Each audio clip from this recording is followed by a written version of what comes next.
Hello, it is Social Media Saturday, November 19th, 2022. Steve Sipress here, and Elon Musk continues to put on an extremely public clinic in how to turn around a failing business as he has swooped into Twitter and is making wholesale changes, and he's doing a lot of it. Well, we don't know if it's not likely all of it, but he's doing a lot right out there in public, tweeting about move after move after move. I'm firing 75% of the people, half the people. I'm firing everybody that doesn't want to work. I'm bringing in other people, supposedly locking out workers and then bringing in 50 technicians from one of his other companies to come in. I mean, you know, I don't know. I don't know a lot about the inner workings of a social media company, but I can't imagine that they need thousands and thousands and thousands of highly paid workers, especially when they stop with all the censorship and the BS, which likely is what a lot of those people were doing in the little time they were spending actually working. But anyway, Musk's latest attention-grabbing scheme was to post, apparently, yesterday he posted a survey. Do you think Donald Trump should be allowed back on the platform, yes or no? And I think gave 24 hours to answer. I only saw this survey when I logged in today, just before doing this video, when it's already been over for a few hours. And supposedly, I mean, who knows how many fake accounts voted and if the voting was on the up and up and whatever. Like, not that there's, what am I thinking? I mean, not that there's ever any shenanigans going on in any elections at any level for anything ever, anywhere, in any kind of voting. Everyone knows that every single voting situation is completely secure and on the up and up and perfectly done with no fraud or silliness or craziness or underhandedness or anything, but I digress. Apparently Trump won, which brought an explosion, and I noticed in a lot of the comments, people were exploding just from the survey being done itself, the poll, just from the poll being posted itself. Well, why is this even a question? You said you were pro-free speech. You said you'd bring them back before you came on. Like, which is it? Why is this we don't need a popular vote to determine freedom of speech in America. That's the whole point of the Bill of Rights, blah, blah, blah, blah, blah, blah, blah. Trump did nothing wrong.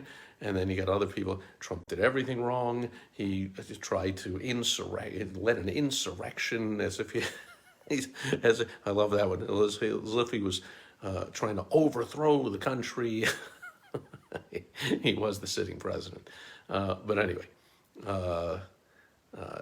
now, here's the thing. Trump has already said, of course, now, there I got to catch myself again, as if something Trump said we can believe or take at face value, or he's never going to change his mind. But Trump's, got his own social media platform now, right? It's Truth Social, I think it's called.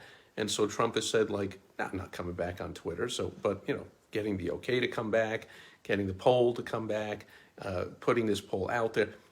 Again, heads exploding all over the place. And so Elon Musk continues to draw tremendous attention to Twitter, which is step one, of course, in any kind of advertising or marketing or any kind of promotion at all, is be noticed, right? Name recognition. And Twitter is certainly on the tip of the tongue. I also saw in a lot of the comments, if he does come back, I'm gone. That's it. That'll be my last day on the platform. Blah. I've never seen so many people decide to leave something, but so many times post over and over, tell everyone over and over, I'm leaving, that's it, I'm leaving, and then not leave, or whatever. Like, if you just want to, like, not buy from a company anymore or not be involved with it, just don't. Just, what's with the tweeting that you're going to stop tweeting?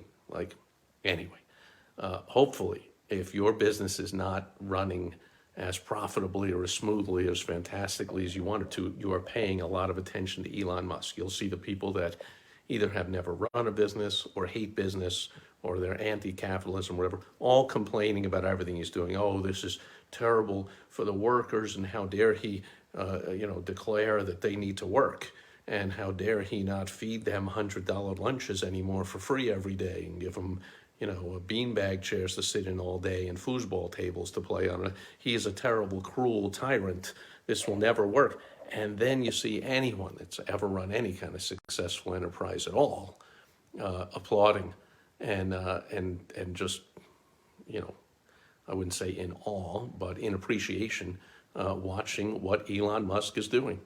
And I don't, did he just take this thing over, I don't know, a month or two? He's really just getting started. He's still in stage one, which is clear out the fat, clear out the riffraff, clear out the waste of employees, of systems, of products, of services or offerings. It's the first step, whether you're taking over someone else's business or you are putting your takeover hat on for your own business and saying, how can I clean this thing up? A lot of people did that. A lot of business owners did that, almost forced to done that when to do that when the shutdowns first started.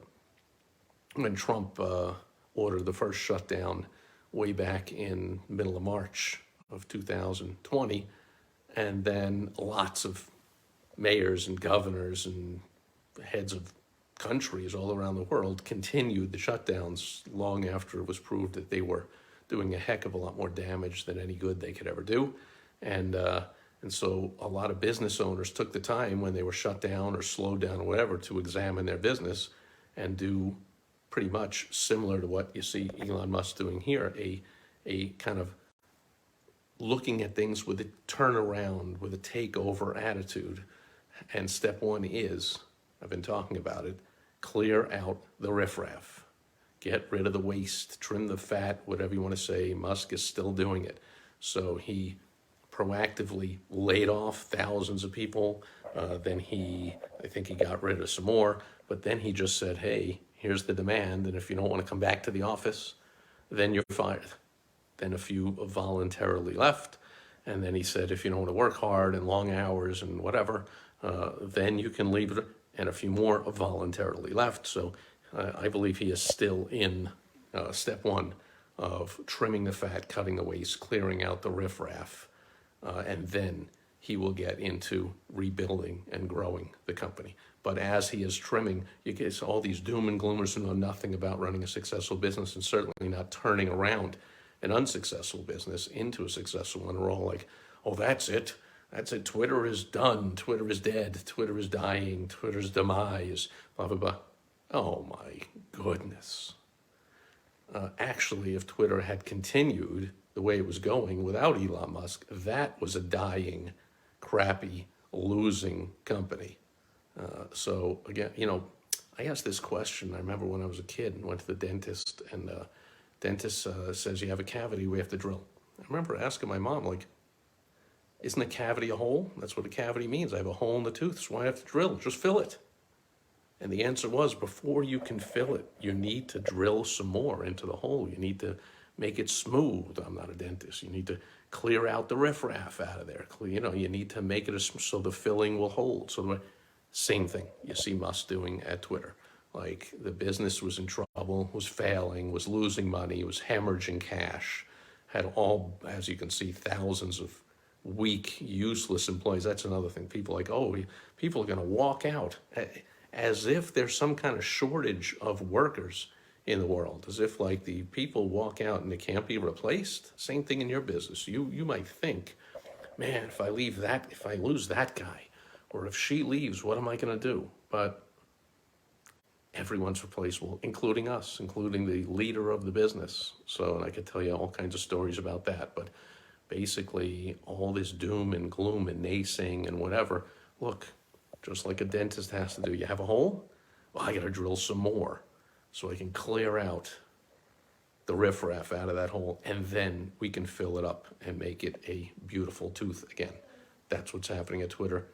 Maybe you ought to look at that for your business or any business you're looking to take over, or just marvel at what Elon Musk is doing, because you're seeing it in real time. And years later, people will look back, and maybe even some of these brain-dead naysayers will look back and go, oh, now I get it. Oh, I see. Oh, I was wrong.